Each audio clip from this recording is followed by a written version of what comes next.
So, welcome to today's video. We are taking a look at how to mix deep sea black. It's another 3-pigment mixture, and the funny thing is here that my version and the original version look very different, but my version looks like the product photographs from the company. So I am not quite sure why the original version I have looks so different. But yeah, well, let's take a look at it and at the pigment that are used in the mixture. The main ingredient is PBK11, which is a black iron oxide. Black iron oxide is a very cheap pigment. I highly recommend having in your collection because it's super versatile. There are a lot of different versions of the pigment. Some granulate only a little and some super strongly. For example, Roman Schmal offers 3 different versions: a fine, a middle and a rough or coarse version. And brands like Daniel Smith have also a very strongly granulating one. That's the version I'm using. What definitely will make a difference in the end result if you are having a version that is more strongly granulating or a version that is less strongly granulating, like it does in most pigments make a big difference. The pigment itself is not always offered as a black iron oxide or a iron oxide black.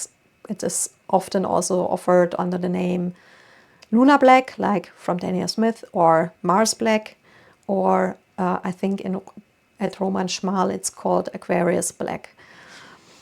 So if you are looking into your collection and don't see a color with the name black iron oxide, take a look if you have a color with the name Mars Black or Lunar Black or something like that.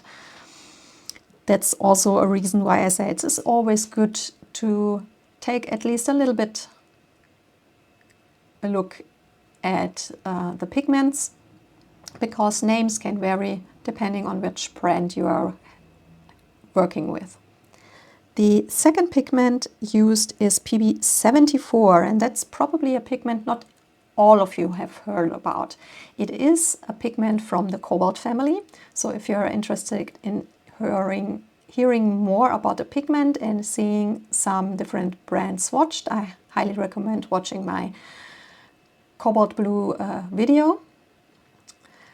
And this is a very strongly granulating color that looks a lot like an ultramarine blue.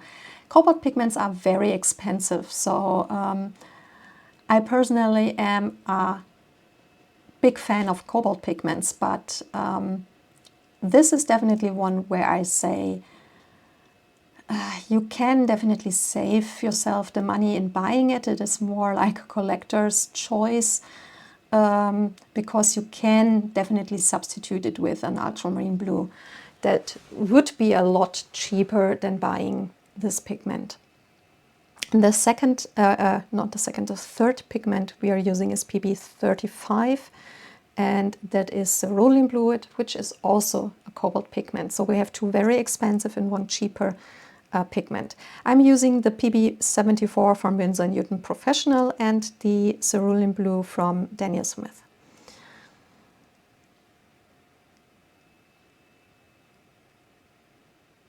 Like I said, my version looks very different to the version I've swatched here, but when I look at the product photographs of the company, my version looks very similar to their version. I'm not quite sure why my original version looks so different. It is much warmer black in comparison to my self-mixed one, which looks much cooler because the blue does show a lot more. And yeah, that is definitely something I found on the product photos as well. So I still haven't used enough water. I'm not quite sure. I mean, I pre-wet the paper really, really well, and I'm using a lot of water to not have this problem, but it still looks very different. My original version looks,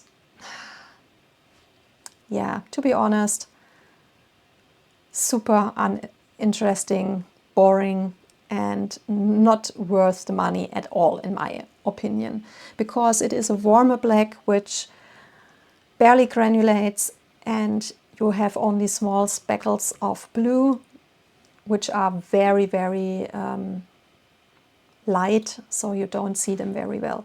And you can already see that my version is much cooler. You see, of course, of the much stronger granulation, you have a color separation effect between the black and the blue, and therefore you can see a lot more blue in my mixture. Like I said, this equals the product pictures of the company. So I don't know if my tube is just a bad tube, and maybe I had, when I pressed some of the tube into my pan and let it dry a few years ago, maybe I had a little bit of a color pigment separation, and more of the blue is on the ground of the tube. That could be the case, why it looks so different. Or, like I said, maybe I just got a bad tube where something did go wrong, or that is how it really looks, and the product pictures just doesn't equal the reality. I'm honestly not sure what is the case. So if you do have the original version, I would absolutely love to hear, how does your version look? Like the self-mixed one and the product pictures of the company, or like my original version, which is super boring because you don't see a lot of granulation, you don't see a lot of color separation, and what else. In my personal opinion about the pigments they've used, like I said, if you want to save money, you can definitely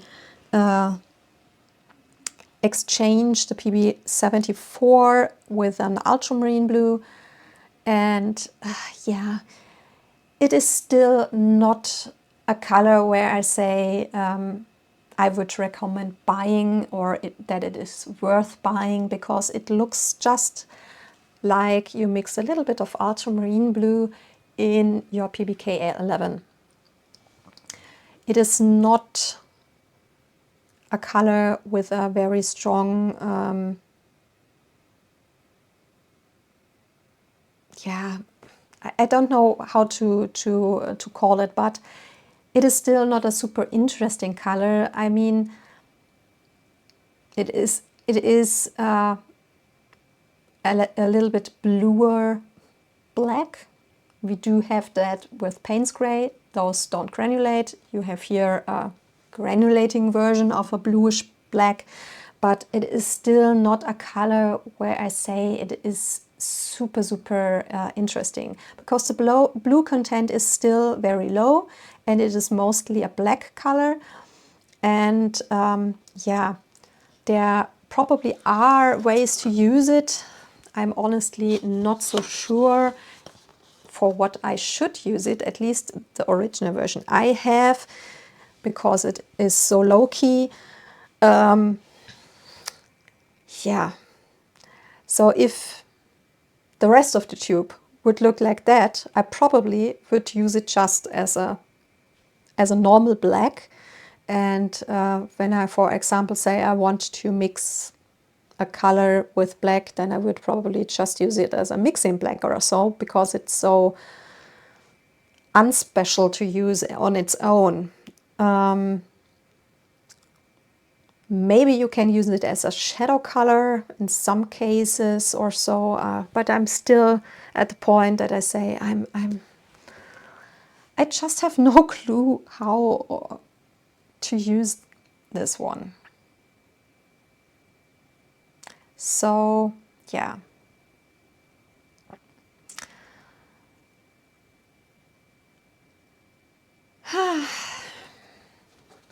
Yeah, like I said, I would love to hear your opinion. In my personal opinion, it is not a color worth buying, with the exception if you really use this color excessively, then it would be easier to have a pre-mixed version as in comparison to mix it yourself every time. But I think in most cases that's a color who most of us would probably not use a lot. So therefore, rather for the few occasions you need it, mix it yourself and not buy the pre-mixed version. That's my personal opinion. There are definitely much more spectacular supergranulating colors from Schmincke or other brands where I say those look very, very cool and you can do a lot with the color. And this is definitely not one of those. So yeah. Really hope that the video was interesting and helpful for you, and would love to hear your opinion to the color or your experience with it. And like always, a thumbs up or a follow is very much appreciated because it really helps me in the channels. So thanks a lot for that, and I hope you have a wonderful day and to see you soon in one of my other videos. Bye bye, take care.